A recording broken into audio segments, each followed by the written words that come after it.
today, here and online, on this blustery morning. So if you would please relax into your seats. Close your eyes or soften your gaze. This is thank you to Reverend Tracy for her inspiration on this meditation.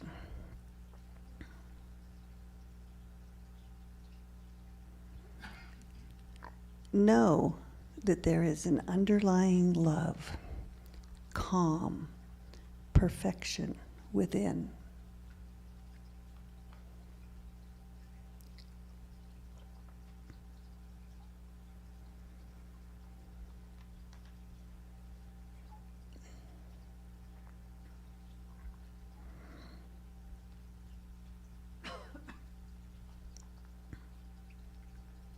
Now let your thoughts move from your mind, from your knowing, to your heart.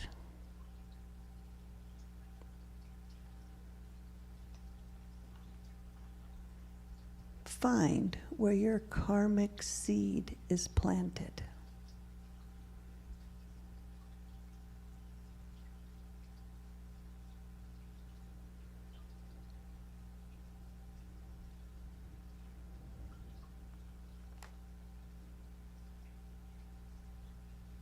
Go within. Take a moment to settle into that place.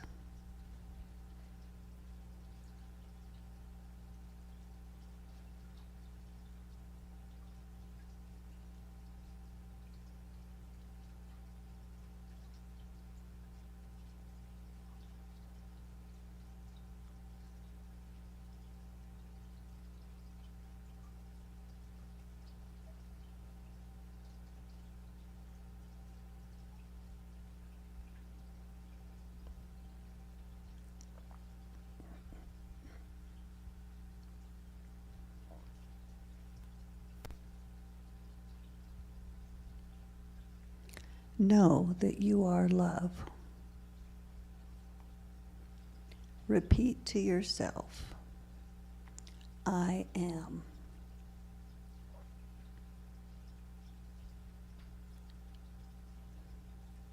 I am love.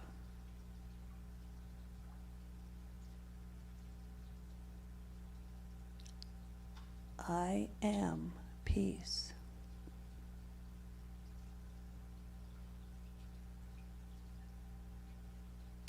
I am contentment.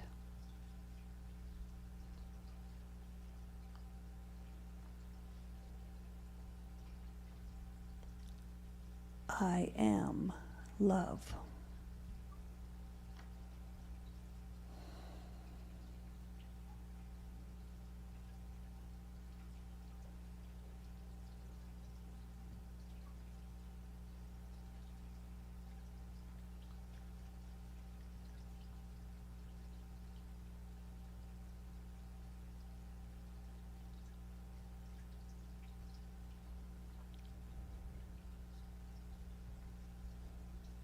Let's contemplate this quote by Ernest Holmes, our founder.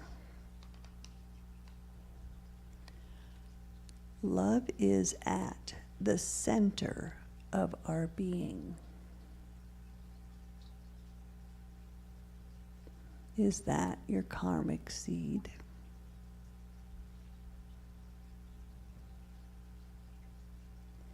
He continues, the calm, continuous pulsations of life are governed by love.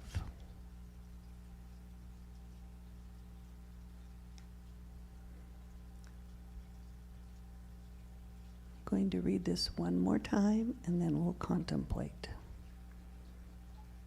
Love is at the center of our being. The calm, continuous pulsations of life are governed by love. What seed are you planting?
Goethe said, "A man sees in the world what he carries in his heart." See love. Carry love.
As you move into this week, I know for you, peace,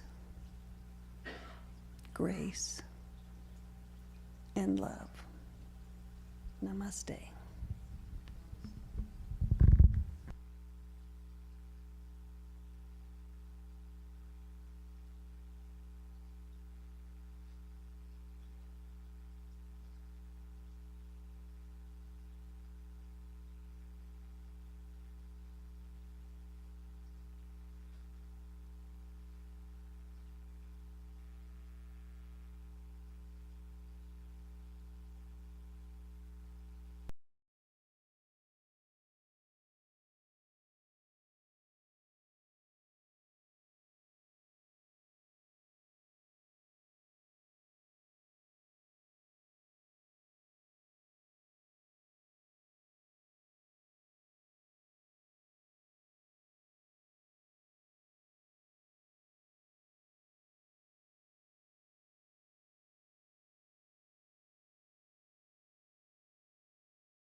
Welcome to CSL Prescott. For those of you who are here and those of you who are online. As you are aware, Thanksgiving Day is this Thursday, and hopefully if you are attending, you have signed up on the list in Sibley Hall, and dinner will be served between 1 and 3 p.m. However, at 11, please come and attend. Have breakfast if you choose. All kinds of delicious little breakfast things will be served, and the parade will be on TV at 11, and so please come and enjoy that before dinner. Next Sunday is the Taizé service, and we look forward to having it and celebrating before Christmas a holiday spirit of prayer, meditation, and song. There are only 3 weeks left for the food drive, so please be generous and donate. Thank you to those who have already donated. Please note that the board will meet on Monday, December the 11th at 6 p.m., different than usual due to the holidays. And congratulations to all the newly elected board members, as well as those who chose to be re-elected, and thank the entire board for all that you do. On December the 16th, which is a Saturday, we're having that holiday festival with music. Juliet will be our guest singer. Food, drink, and lots of holiday fun, so please join us. On November the 25th, from 10 till 12, we invite you to come and help decorate the center for the spirit of Christmas. And if you're into that, we would love to have you. The Spiritual Enrichment Circle meets Tuesday at 10 a.m. via Google Meet, as well as the Science of Mind magazine study meets at 5:30 p.m. on Google Meet. And check the Sunday program for the links that are available to both. Zen meditation begins a week from Thursday, which is Thanksgiving.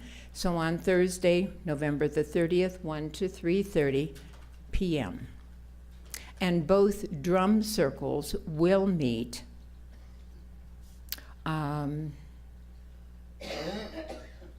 Nancy, what did we say? The somatics class and the drum circle will meet this Wednesday, even though it's Thanksgiving Eve. Okay. And the drum, Correction that we will not have somatics class. okay, so just the drum circle will be meeting, and it will be a celebration of Thanksgiving. Okay. I put half of that down and missed the rest of the half. Also, the somatics has a sign-up sheet, and if you wish to get all of the information that Richard gives out about somatics and Tai Chi, please sign up. It's in the lobby. Lastly, the Love and Light Circle meets the first Monday of each month from 1:30 until 3. And as always, please check your Sunday program for all the other information. And Tom, Kimberly would like your attention for a moment.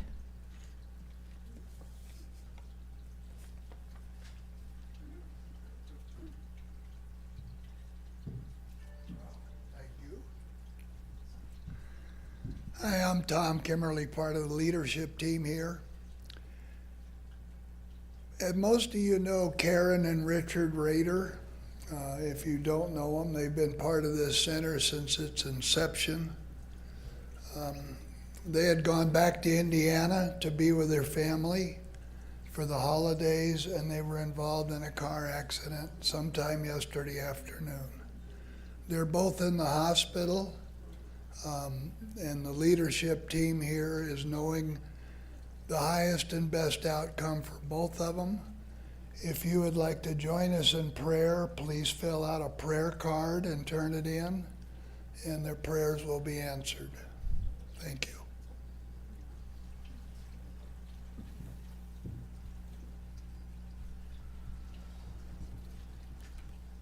Good morning.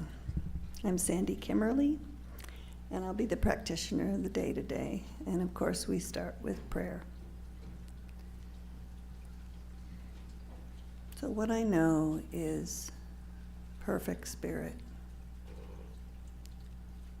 There is only one. We are all part of this one. And as such, our prayers can go out, and they are seen, heard, felt by everyone. And this is what peace is. So we can bring this peace, this sense of love and joy and building of the bond between us. And so whether we are having something going on in our lives or know someone who is, we can know the good. We can know that things are already being taken care of, that there's a good and we can use it. And so knowing this and knowing that we are here for this beautiful service today, I know that every part of it will be beautiful and come out without a hitch, and everyone will get what they need. And so together we secure this with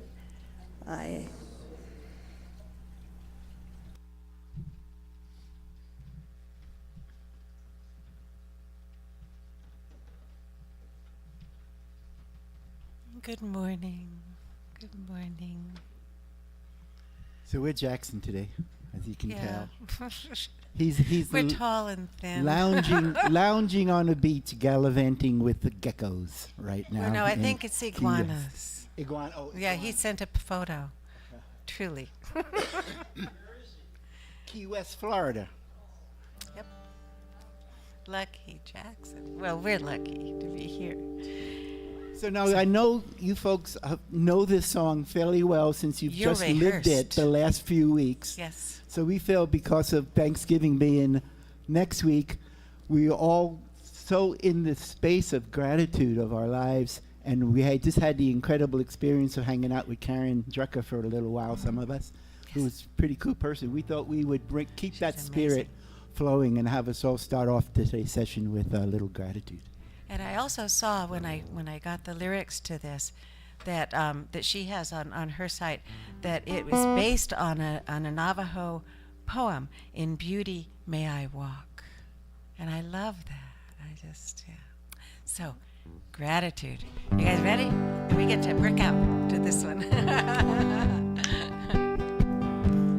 Gratitude before me, gratitude behind me, gratitude to the left of me, gratitude to the right of me, gratitude above me, gratitude below me, gratitude within me, gratitude all around me.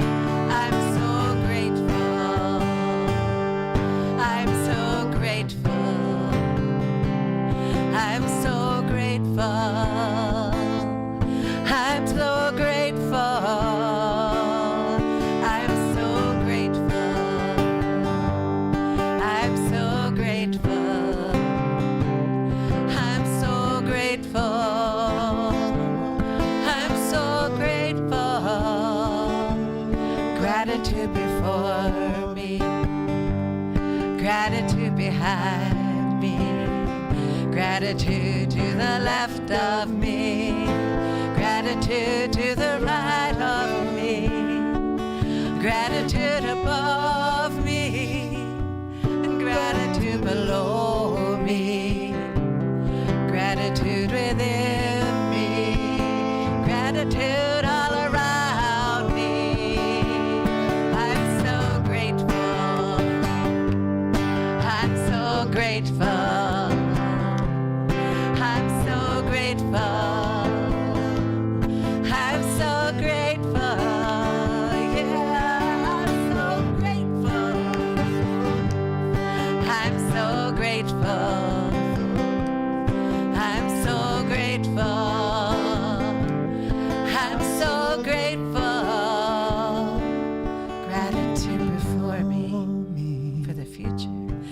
gratitude behind me to the past, gratitude what's I left of me, gratitude to the right of me, gratitude above me, gratitude below me, gratitude within me, gratitude all around me. I'm so grateful. Sing it out. I'm so grateful. I'm so grateful. I'm so grateful. I'm so grateful. I'm so grateful. I'm so grateful. I'm so grateful. I'm so grateful. And thank you all.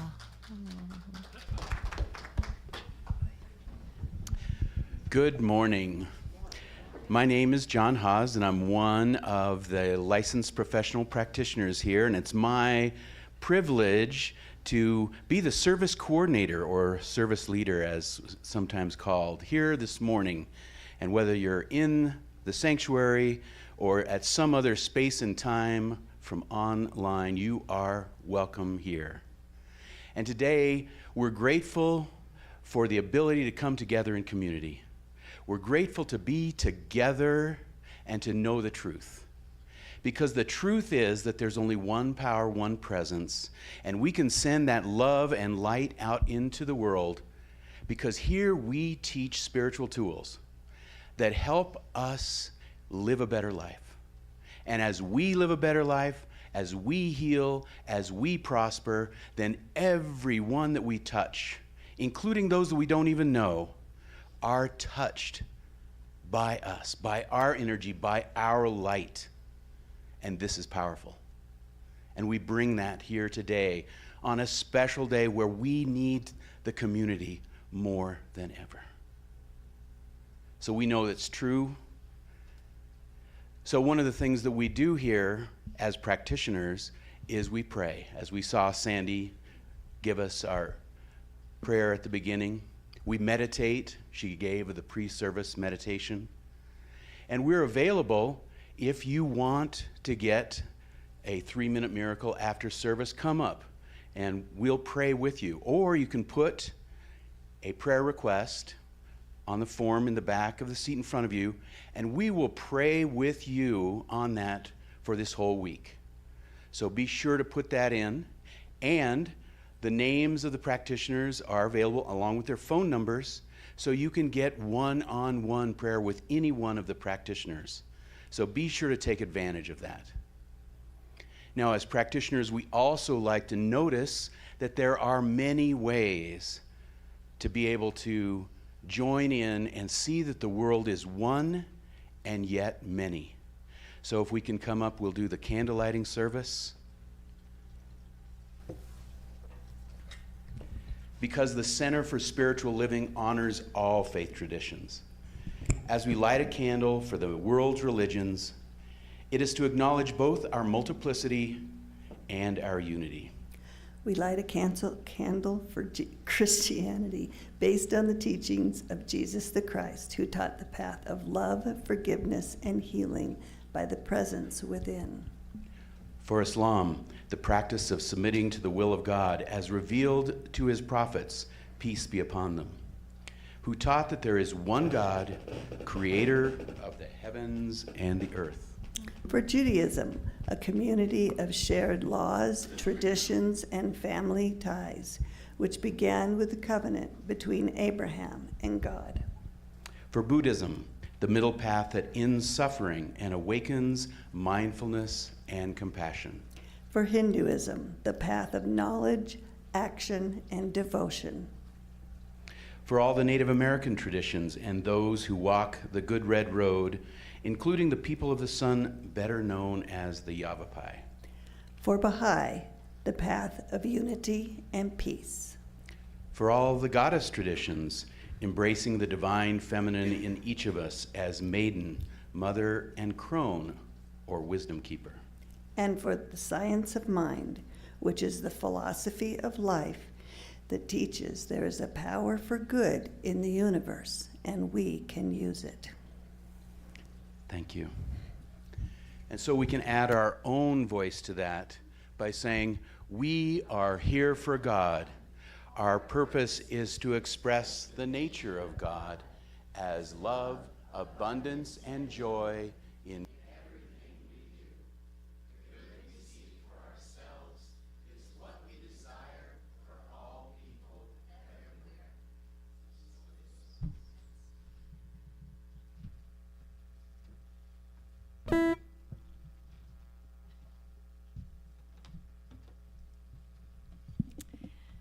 So this next song is this beautiful Kate Wolf song that we've done a whole lot, and so I'm hoping that you can sing along with us.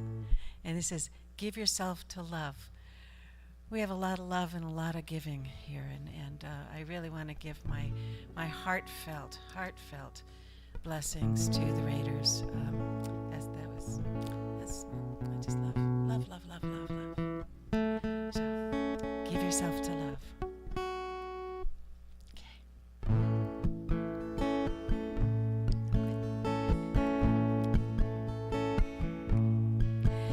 Kind friends all gather round.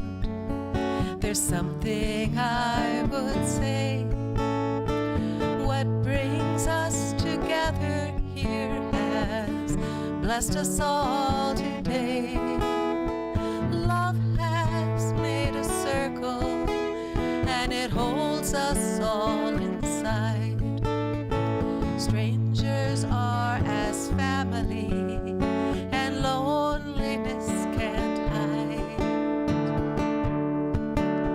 So give yourself to love, if love is what you're after. Open up your heart to the tears and the laughter, and give yourself to love. Give yourself to love. I've walked these mountains in the rain. I've learned to love the wind.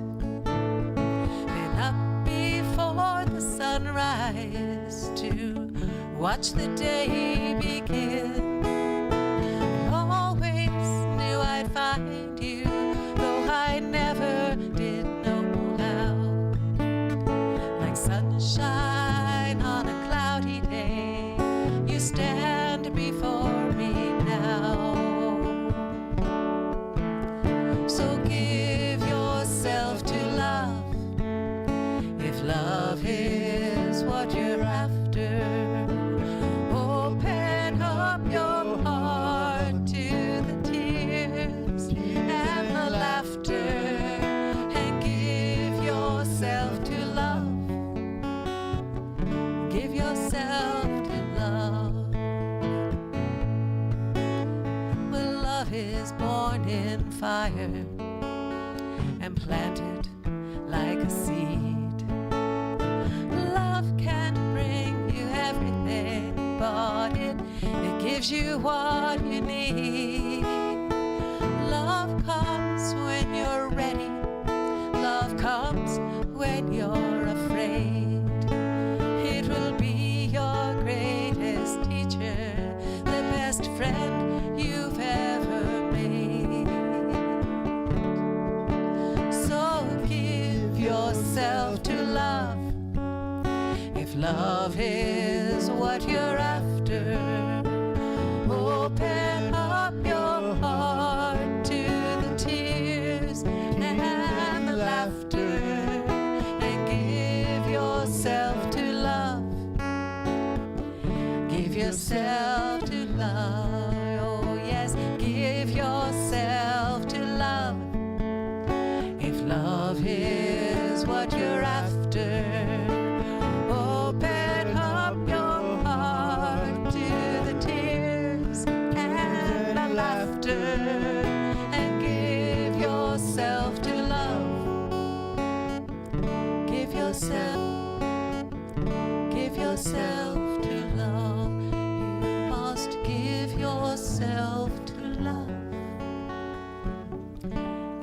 yourself to love. Give yourself to love.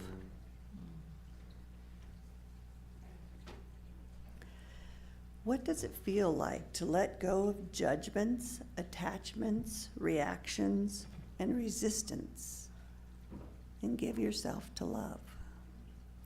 It feels like a big, spacious sky which could never be disturbed by the clouds that come and go. When we learn to accept what is instead of labeling, pushing, denying, or resisting, we aren't caught up in the rantings of the ego, and we go with the flow of life. We are enlightened, always have been, always will be, and we remember to accept what is. Right now, in the present moment, then we turn within and allow ourselves to be guided from that place of peace and power to find solutions, healing, or answers to the situations in our life.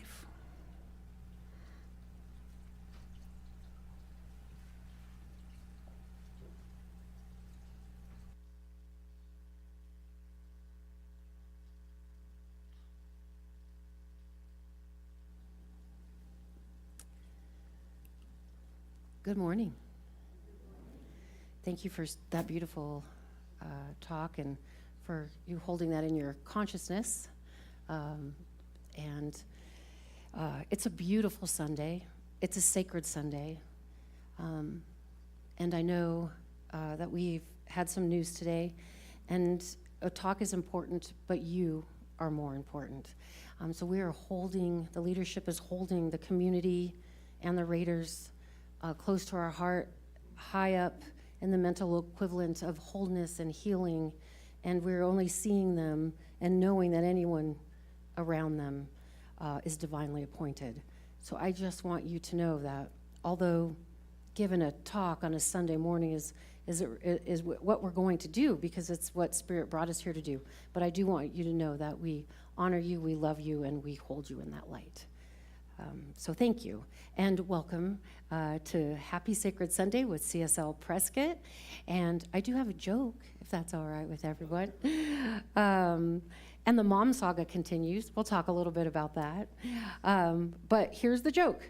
A boy was watching his father, a pastor, write a sermon. He said, "How do you know what to say?" asked the little boy. "Well," the father said, "God tells me." "Oh, well then why do you keep crossing it all out?" And this is kind of what we're moving into today. And this minister is very happy that this season of sacred, mundane, sacred, and now the profane is wrapping up. Because they are things to research and talk about, and I don't mind it, but it's with a talk about the profane. And the title is Navigating Profanity and Embracing the Divine is Surrendering to Everyday Transcendence, which is kind of what Sandy talked about today. How do we live that life? We talked a lot about it in the previous Sundays. With mundane, it's kind of like how our minds get bored with our life and work, and then with the sacred, how we all desire to have that intimate connection. And I know I went through my phases, Muji, Sadhguru, I don't know, Spiro, like all of these different teachers, and I really thought where it was at was sitting in a cave and connecting to the higher divine, and that would answer all my problems. It didn't. Because life, as it always does, is moving and flowing and ever being. So what I did today was I took some time to put the points of the talk up here. One, maybe it'll help me slow down a little bit. And because I get excited. Can y'all tell that I get excited when I do a talk?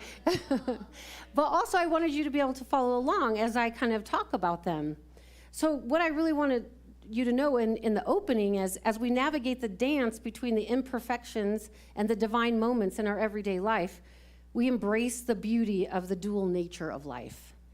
In surrendering to the reality of our existence, we embark on a sacred journey of self-discovery, finding profound connections within the divine and the simplicity of each moment. So what we know is life happens and things happen, and the attitude, the mental attitude that we bring to those things happening determines our reality.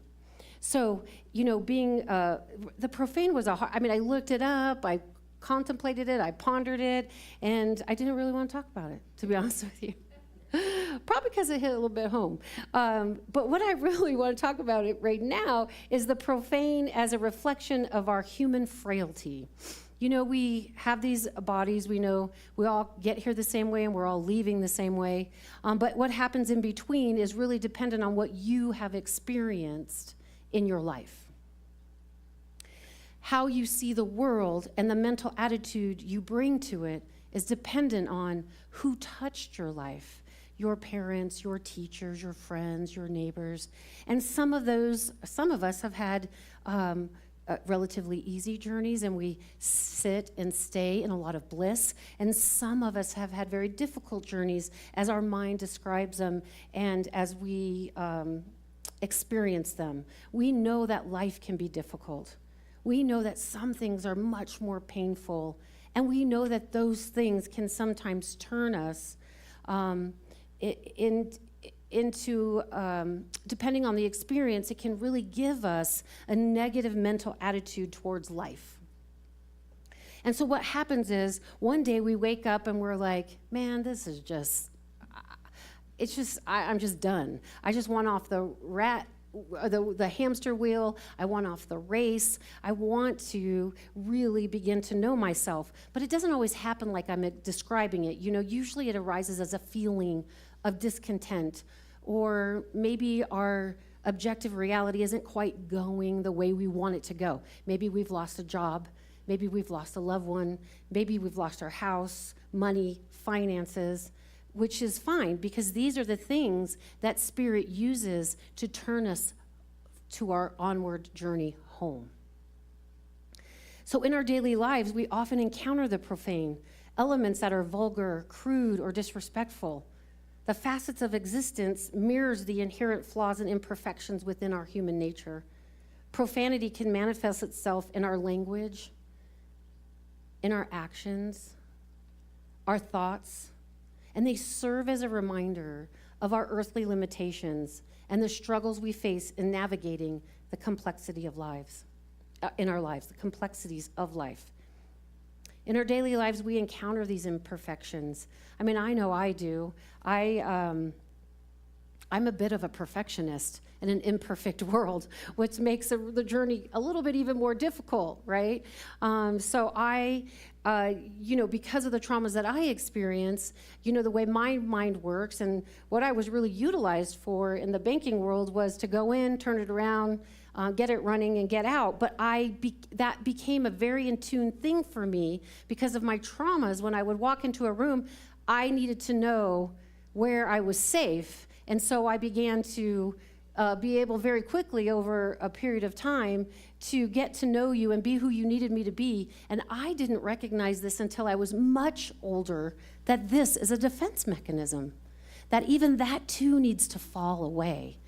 But when you're living that, you don't really know about life until someone, a mental equivalent to your thought process, shows up to help you see it. And I know for me, that created a lot of success, but also a lot of difficulty. So for me, I needed to begin to see God in my everyday life, recognizing the divine within. And that's what our philosophy is so amazing at. That's how you find yourself here. Maybe a friend drug you, and we kind of make the joke, right? Does someone bring you? Does someone drag you? But however you got here, you said yes to Spirit, and Spirit used your life to bring you through the door so that you could start to look at the things that connect you to the difficulties of your life. My teacher, Reverend Sherrill, one of my mentors, very profound science of mind teacher, and I said, but how do I start to learn what my beliefs are? How do I start to see the negative aspects? Because for me, what brought me to science of mind was I thought I was broken.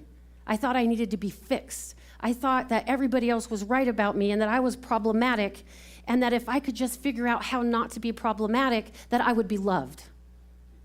It was very painful. But what I soon found out was that's not true. It's not true. It's a lie that our mind tells us, but Spirit used it to my advantage because it brought me through the doors for healing, and it brought you through the doors. And so what I'm saying is there's no brokenness. There's only attachment to what we have, what we want, what we desire. And those are all fine. Desiring things is part of human nature. But what I read this recently, that attachment is merely what you are putting your attention on and where it stays. And I thought to myself, well, we give all of our attention to our objective world. We give our attention to the car that we want and the parking lot that we want and the house that we want. And what we're talking about here is giving attention to the self, beyond the ideas, beyond the beliefs. Direct experience of the self, the highest truth within you, will reveal itself. You know, when you're speaking from that place, you pause more. Your cadence changes. You are relatable. So we start to let the profane drop. We start to notice the profane in our everyday life, and it kind of starts to drive us a little bit crazy because we start to question ourselves a lot. And those questionings are supposed to drive us back in to sit in meditation, which, again, meditation is a fine tool. The teachings that we offer here, fine tools, but they are ultimately there to give you a way to find your way back home, much like the prodigal son. The prodigal son who wanted to go out into the world. He wanted to go disco dancing and, right? And he wanted a girlfriend, he wanted a wife, he wanted to gamble, he wanted to have fun, he wanted to have a drink. And the father said, fine, go. Go and experience that. And at the end, what he realized was, it is an ever-ending hamster wheel. There's always a desire, there's always a loss, there's always an attachment, and because the objective world is created from our own each of our own mental equivalents, we are creating our own reality. That's why we all see the world differently. But when we get back connected to the higher self and we see the world, we start to understand from a higher level that God is in everyday life. So the flip side says that every moment presents us with an opportunity to recognize the divine in the ordinary. God is not confined to the sacred spaces of worship. Rather, the divine is interwoven into the fabrics of our daily existence. By embracing this perspective, we can find spiritual significance in the seemingly mundane aspects of our life, fostering a deeper connection to the divine in our day-to-day experience. You know, I talked a little bit about going to work and wanting to do my work as God did it, and this is what the personality does, but you can start to see the change in tide in you. When compassion wells up within you, then you immediately have it for the other. But what you have for yourself, you will often see in the reflection of your everyday life. And if you don't like what you see, guess what? You get to change it. You created what you have now, and that's how powerful you are. That's what love does. The essence and the energy of your true self, your highest self, is what we call love. We've come up with a name that, ineffable. Sabrina and I were talking about ineffable, and I'm like, oh, can you remind me of that definition? And this is really what we're talking about here, the thing we cannot name, although we love our words, right? I wouldn't have a job here if we didn't use words. So we love our words. We love the connection. We know it when we feel it. Have you ever had that divine sacred moment where the hairs on your arm stood up and you're like, ooh, what was that? It feels like an electricity running through you. It was an encounter with a divine, which is yourself. And it is, have you ever tried to explain that to someone else? It's kind of crazy, right? You're so, I mean, had these moments and I'm like, ooh, I can't wait to tell everybody. And it runs through my mind, and in my mind it sounds so great. Like I have this whole talk planned out. I'm gonna sit with my friend, and as soon as I start trying to talk about it, there's not a word that I can find that describes the equivalence of a connection to yourself where you absolutely know everything is okay. Because you know what happens is we have this moment and we connect to it and we try to explain it. And as soon as we try to explain it, it's like sharing your pearls with swine. You're trying to explain it so they can understand it. And maybe their consciousness isn't ready for it yet. So they have lots of questions. And then those questions make you go, well, did I really have that experience? Then logic comes in. Logic enters into the conversation, and then the mind enters into the conversation, and then it's distorted, and we're back to the profane where we're like really not sure. But when we have these moments, I distinctly remember Muji saying, when you have the moment, talk to no one. Talk and share with no one. Marinate in it. Allow it to take you. Allow it to disassemble your personality. Allow it to remove what needs to be removed so that you can emerge in the singularity from a world of duality. And, you know, I didn't take that advice. No, I went to church and I would try to explain to everybody, do you know who Muji is? Ooh, I had this epiphany. I was watching him and I think, you know, and they would just look at me like, you watch Muji? Who's Muji? And I'm like, no, that's not the point. The point is the experience that I had. And I learned after a couple times, because I'm hard-headed, to go into solitude and quietude, and that I didn't need the approval of the outside world that I was creating. I needed to get in contact with that which is within myself for the conditions and the concepts and the ideas that I had collected over my lifetime that defined who I was, and then in turn helps me define who other people are. I started to realize I wanted that to fall away. And something amazing happens. We get a contrasting perspective in everyday life when that happens. The contrast between the profane and the divine serves as a dynamic interplay, highlighting the dual nature of human experience. While profanity reflects our earthly struggles, everyday divinity offers a pathway to transcend these struggles and connect with our higher self. It is through the consciousness, through conscious choice, to surrender to the realities of life that we can navigate the dichotomy. So once we realize what we give our attention to, which takes some self-awareness and introspection, that's what our classes help you with. That's what our practitioners help you with. They give you the ability to start to look at yourself without shame, without blame, without guilt. Although I will tell you it does arise because most of us are raised with that. And the other thing it gives you, as we talked a little bit about this, is that you start to see who you are. If you have a negative connotation about yourself, who you are is not your fault. It's just who you became by what you saw, what you did, what people told you.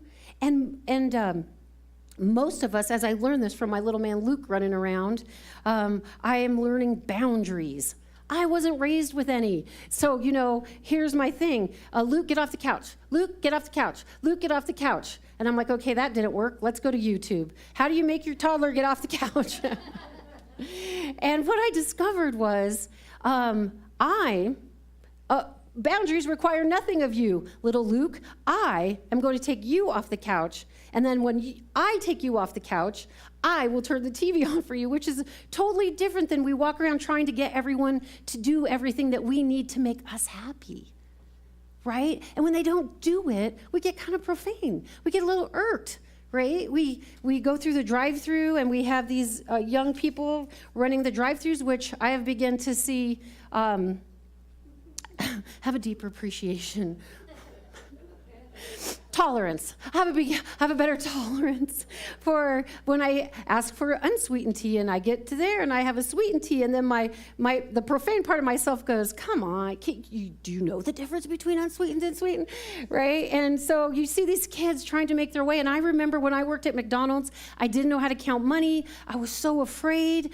It was really busy part of Avondale, and I didn't really want to work. I was so scared, and the guy just shoved me at the cash register, and I'm like, and this is the days where, you actually had cash registers, you didn't get to order on a kiosk, and I was trying to count money, and the customers were actually helping me count money because I didn't know how. It's funny that I ended up in banking. Yeah. The other day we were trying to figure out a math equation, and my husband was like, you were in banking? I had a calculator. I had a computer. It was programmed to make me look smart. But I remember just feeling so defeated, and this manager really wasn't nice, so it put in my mind that managers aren't nice. And so then I carried this mental equivalent about managers, right? And guess what I got everywhere I went? A manager that supported my idea of myself that I didn't get along with managers, that I had authority issues. So, once, and it took me a long time to see that, okay, in many jobs, but once I started to see very much later down the down the road, let me pause for a moment, down the road, I began to see that I could change the relationship with them by changing the idea I have of them in my mind. I could see them the way I want them to be because they are characters in my play. I'm creating them. And guess what? They're either going to leave or they're going to adjust to the mental equivalent. And either way, I can release them because it's not their fault. I invited them in. Unconsciously or consciously, they are there to support me. And sometimes those characters, we'd like to just give them a good kick to the moon, right? But with this, one day I started at USA like 9 years ago, and the first managers I had adopted to my old mental equivalent. And then as I studied with my teacher, he didn't say, change your mental equivalent. He would ask me questions like, why do you need their approval? Well, what do you mean, why do I need their approval? Because I want to know I'm doing a good job. He's like, can't you tell yourself that? So then I started, right? He would give me these ideas to mull and contemplate for a week. And then I would go to work and I would apply them and something would change. And so it wasn't like you can head on the ego, like you just can't go to the ego and give it these ideas because it'll distort it. It'll come up with a new way that wasn't even talked about. Have you ever talked to someone and they ever have a problem and you've shared these deep insights and you see them next time and they're like, but you said, and you're like, did I say that? Like, I didn't say that. Because what the mind does is it distorts things. So going back to McDonald's, the manager was like, you can't count money. I'm like, no kidding. Cannot count money. So he put me on the ketchup machine. Now, this is a big, giant metal funnel, and you have these big things of ketchup, and you have to dump the bag in there. And that's when McDonald's wore those beautiful brown polyester with the yellow. And so I'm picking this bag up at 16, and I'm dropping it in there, and the bag catches the corner. And we had a ketchup explosion. And I was covered with ketchup. And I'm like, I'm covered with ketchup. I want to go home and change. And he was like, no, you can't go home. And I'm like, well, I'm like, yes, I can. I'm not in jail. I'm at McDonald's. But I was so afraid of him. And I stayed that whole day working with ketchup stuck to me in brown polyester. And these little moments of my life as I was reflecting on them on the drive up here, once made me cry, now makes me laugh. Because it formulated who I am. It created this beautiful personality called Tracy, and it also helped me to navigate life. And I realized that part of navigating life is the positive and the negative. It is the grumpy and the joy. It is the bliss and the sorrow, and that none of them give us permission to beat ourselves up. None of them give us permission to go out and give anyone else a hard time. If anything, when we become self-aware, compassion grows and we lose answers for people, right? We're not the answer for anybody. I hate to break it to you. You're not the answer for anybody, no matter how much you think you got it. You are not. But when you are in your higher self, a divine in tune inspiration might arise, and it is always heard when it comes from that space and not the space of ego. And we have made an enemy out of our ego, but the ego serves a fine purpose. It serves a beautiful purpose to navigate through life, to go to parties and communities and get together and have fun. It's the refinement of the ego that we're working on. And with that refinement comes a falling away and a merging of the two. And what blossoms is the lilies that we talked about last week. That the lilies, they be. Right? And my intellectual mind, like I said, was like, but I'm not a lily, I have a mouth. But what happens is when we be, this runs a lot less. When we be, this starts to happen more. We start to hear. When we be, the heart opens and the answers that are already in the universe emerge. And this is the beauty that life has for both the struggles and the moments of transcendence. The contrast between the challenges and the divine lights of the dual nature in our experiences. By consciously accepting and navigating life's realities, we find a balance that allows our spiritual growth. While appreciating the imperfect beauty of our human existence, the daily journey becomes a sacred path in and of its own. Self-discovery connects us with the divine. It helps us to heal or reveal the pains that were inflicted upon us. And as we feel those, our body releases them, and we feel that divine letdown, and we feel that we can look at our past and not live by it, but just let it go. And that because what's happening now is never something that happened to you. Because if you notice thoughts, they're always about a past. We talked about this, right? That thoughts arise, they come, they go. But what we start to notice is every time we get caught in a movie, I was sitting, my husband's favorite thing that I do, on my phone. And I'm trolling through spiritual videos, because that's where I get all my spiritual advice, from Instagram. And Luke was going, Nana, Nana, Nana, Nana. And so my husband waited for him to say it about 4 times, and he goes, Tracy. And I go, oh, what? And he goes, 4 times Luke said Nana. And what was happening was I was scrolling, but my attention was on the scrolling, on the information. But as I was reading the information, an old story would kick in. And then immediately I'm with that person in that time, in that place, trying to have a different conversation about the same thing that happened 20 years ago. Right? And there's some truth to revisiting those in a method meditation where you want to heal the past. But when you get lost in thought, it takes you out of the moment. And when I came out of the moment, I realized I was having a conversation with my daughter who wasn't even present about something that I was watching. And it totally took me out of the beingness of the moment. And this is what children remind us of. They're never lost. This is why the great teacher Jesus said, be like children, because they're always being. They don't really know what's going on. They don't, when they're having their fit, it's just because they don't feel right. They're dysregulated. Luke wanted to watch motorcycles. And I'm like, yeah, I got it. And he's flinging himself around. And I'm like, okay, show me how you really feel. And this, and what we gather as adults is this refinement. And we stuff it down, and it makes our bodies ill. And I kind of don't suggest you acting like a 2-year-old as an adult, but I do suggest kind of paying attention to what children do, because really what they want to do is feel safe. They want consistency.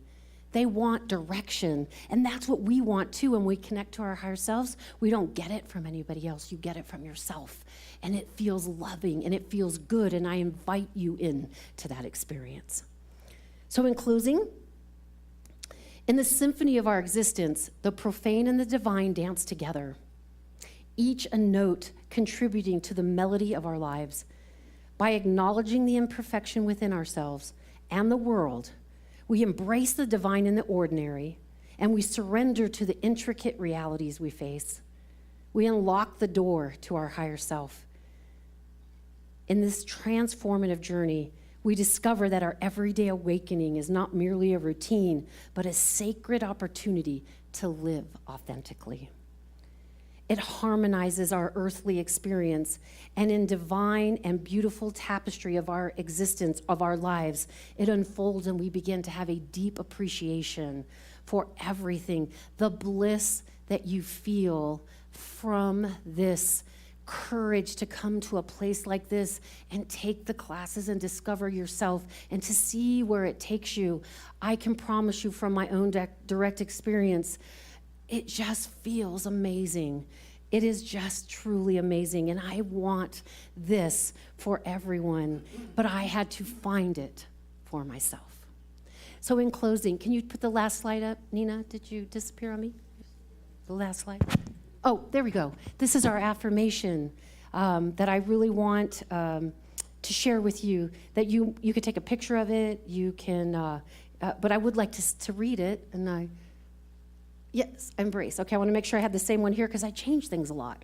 I embrace the imperfect beauty of my journey. Can you say that with me? I embrace the imperfect beauty of my journey. Recognizing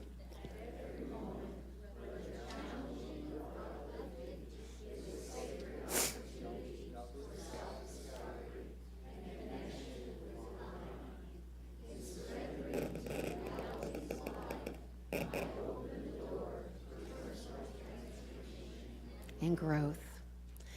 And amen, so it is, right? This is a beautiful affirmation, and I've shortened it to, with the help of my teacher, I have shortened this to, if you want to get in contact with yourself, the ineffable, the unknown, the beingness, it's just I.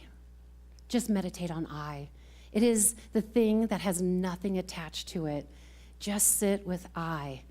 And the I amness is your consciousness. It is ever expanding. It is ever knowing. It is ever loving. And it will take you the full ride.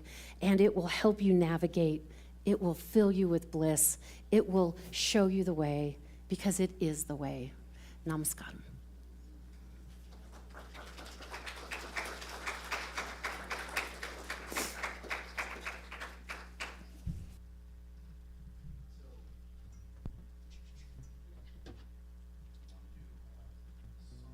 We're a little off of key. You want to, we can do our, because of the timing, let's do now the offering. So we'll have the ushers come up. And then I'll have you do a song. So I'm lost. Yeah, I know, me too. Well, because of timing, if we'll do a song. Congregation song? The congregation song. Okay, let's do that. Yep. And so our dedication of the offering.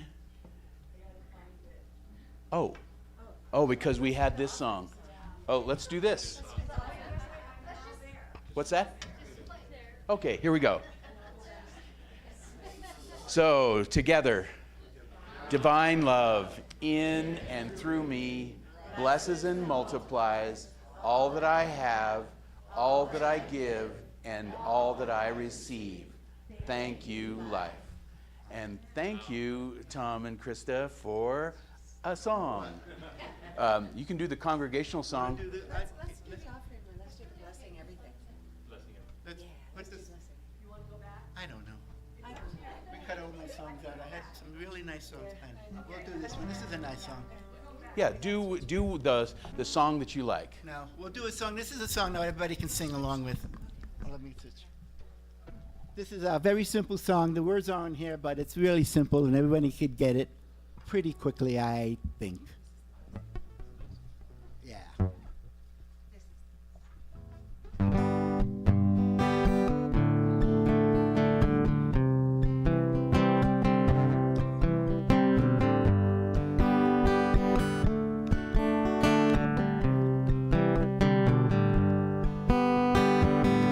Everything, blessing everything. Open up and let your heart sing. Don't And feel the joy. What? you put another song up on it. Just go, keep singing. We're good. This is life. Yes, we're good. We're good.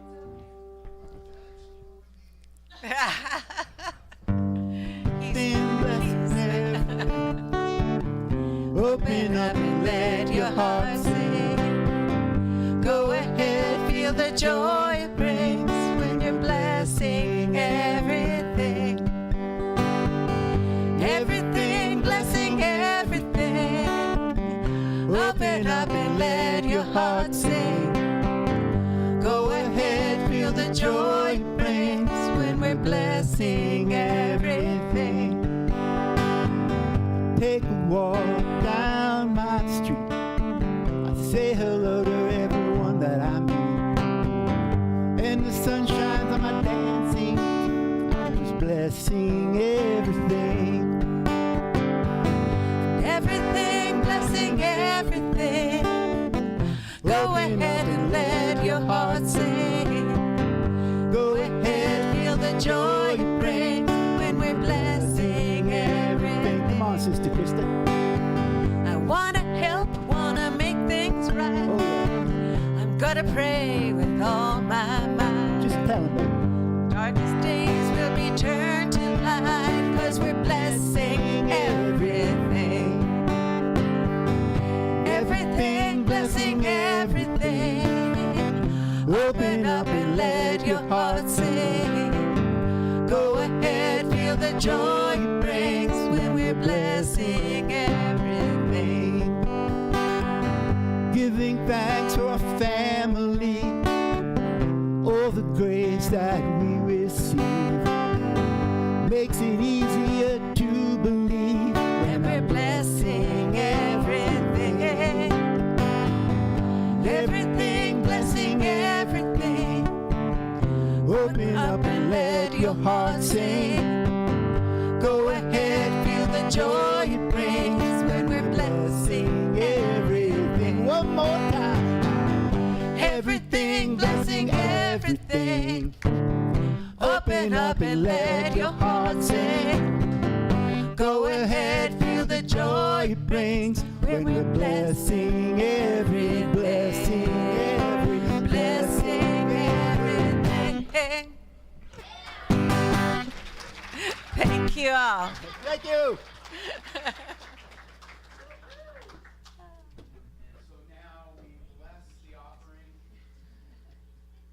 and we know that this good work that we bring here today allows us to recognize the support we get, and it helps to support the congregation, the building, and all that surrounds the Center for Spiritual Living. So we trust that it's going out and doing its good work in the world, affecting lives that we don't even know about yet.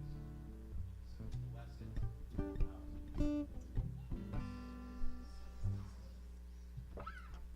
So now we get to see if we have some people, new people. Yep, it's unusual day today because we have not quite followed the service. However, I know that if you are here for the first time or you've been away and you've come back, if you would like to stand and shout and say your name and where you're from, we would love to welcome you with a gift. Anyone? Or is this a blustery? There we go. Hi, Margit from Phoenix. Welcome. So we have a slightly used book in our bookstore, so help yourself. And even if you aren't willing to stand up, anyone else?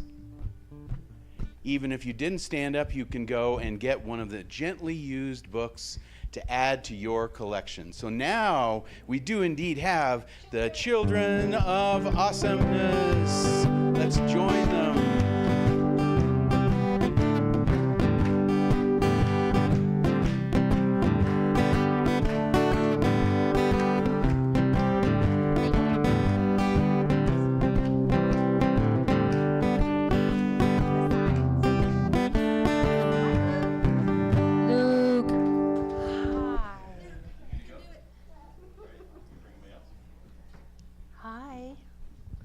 say hello?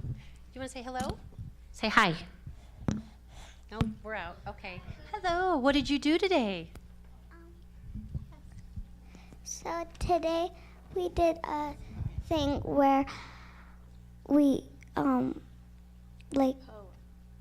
picked a poem, and it was like you write Thanksgiving or like a word, and then you put things that like you're grateful for beside it.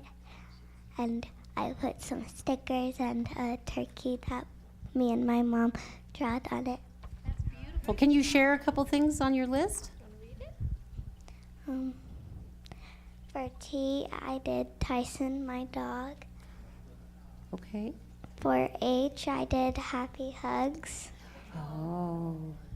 For A, I did Adopt Me on Roblox.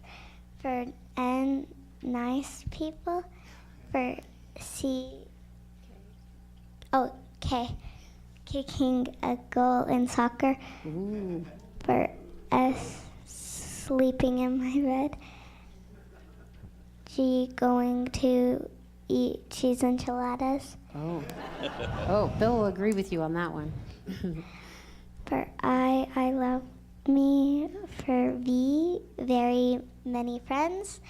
For I, again, it is a nice world. For N, never give up. For G, getting to spend time with my family. Woo! Thank you so much for sharing those. That's really good. Yay! Okay. Can you say monster trucks? Mother. All right, here we go. Come here. All right, and so now we can stand, and if it's comfortable, hold hands, and we'll say our blessing and sing out. Something wonderful is happening through me right now. It's happening through my mind, my body, and my affairs. I think it, I believe it, I know it, I accept it. Thank you, life.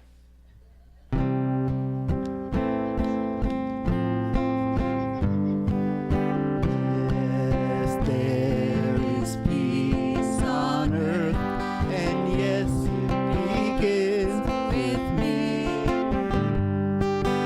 Yes, there is peace on earth, the peace that is meant to be. With God as creator, we're a family. Let's walk with each other in perfect harmony. Yes, peace begins with me, and this is the moment now. Every step I take, let this be my joyous vow. Take each moment and live each moment with peace eternally. Yes, there is peace on earth, and yes, it begins with me.